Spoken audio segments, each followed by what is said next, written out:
IPL ফাইনালে touch শিশির কতটা প্রভাব ফেলবে?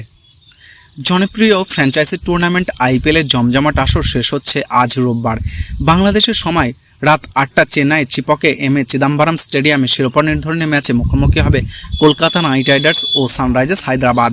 চেন্নাইয়ের পিচ কিছুটা স্লো বলেই পরিচিত ক্রিকেট মহলে, তার উপরে রাত যত বাড়বে এখানে শিশির বেশ ভালো প্রভাব ফেলতে পারে। একই সঙ্গে টচও ফাইনালে বড় ফ্যাক্টর হতে পারে বলে ধারণা করা হচ্ছে।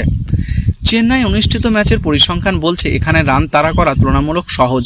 ম্যাচের দ্বিতীয় ইনিংসে শিশিরে গুরুত্বপূর্ণ ভূমিকা পালন করে, পরে ব্যাট করা দলে 8টি খেলায় মাত্র 3টিতে জিততে পেরেছে। দুদিন আগে হওয়া সানরাইজার্স হায়দ্রাবাদ এবং রাজস্থান রয়্যালসের মধ্যে দ্বিতীয় কোয়ালিফায়ার ম্যাচে দেখা যায়নি। হায়দ্রাবাদ স্পিনারদের দাপটে পারফরমেন্সে 175 রান করেও মোটে 139 রানে আটকে দেয় রাজস্থানকে। তাহলে টসজয়ী দল আগে ব্যাটিং নাকি ফিল্ডিং কোনটি বেছে নেওয়া উচিত হবে? গতকাল শনিবার ফাইনালের তীরবর্তী সংবাদ অঞ্চলের দুই দলের অধিনায়কের দাবি করেছিলেন যে চেন্নাইয়ের প্রথমে ব্যাটিং বা বোলিং নিয়ে তারা ভাবছে না, তবে উভয় দলই আগে ব্যাট করাকেই বেছে নেবে বলে জানান হায়দ্রাবাদের অধিনায়ক প্যাট কামিন্স ও কলকাতার দলপতি শ্রেয়াস আয়ার। হায়দ্রাবাদ চলতি মরশুমে এখনও পর্যন্ত রান তাড়া করতে গিয়ে তাদের 6 ম্যাচের মধ্যে 3টিতে হেরেছে। অন্যদিকে কলকাতা দ্বিতীয় ইনিংসে ব্যাট করে অপরাজিত। ক্রিকেটের হাই ভোল্টেজ ম্যাচের ধারণা অনুযায়ী বলা যায় যে ফাইনালে প্রথমে ব্যাট করে প্রতিপক্ষকে রান তাড়া করতে গিয়ে চাপে রাখা তুলনামূলক সহজ। আইপিএলে বিগত 16 আসরের ফাইনাল প্রথম ব্যাট করা দল জয়ের দিক থেকে 9 বা 7 ব্যবধানে এগিয়ে রয়েছে। তবে 2022 এবং 2023 সালে পরপর দুবারই প্রথম ব্যাট করা দলকে হারতে হয়েছে।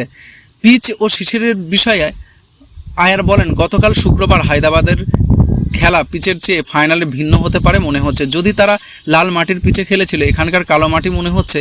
আমরা জানি না যে আসলে কেমন পিচ হতে পারে, হয়তো শিশির ভালো ভূমিকা রাখতেও পারে, তবে গত ম্যাচে তেমনটা হয়নি। স্পিনাররা ভালো সহায়তা পেয়েছে। তখনই পাশ থেকে মজার সুরে হায়দ্রাবাদের অধিনায়ক প্যাট কামিন্স বলেন, ওঠেন না, এখানে শিশিরের স্তূপ রয়েছে। তিনি আরও বলেন, পরিসংখ্যান মূলত সিদ্ধান্ত নিতে ব্যবহার করা হয়। আমি মনে করি মাঠে পরিস্থিতি অনুযায়ী সিদ্ধান্ত নিতেই পারাটাই বড় প্রভাব।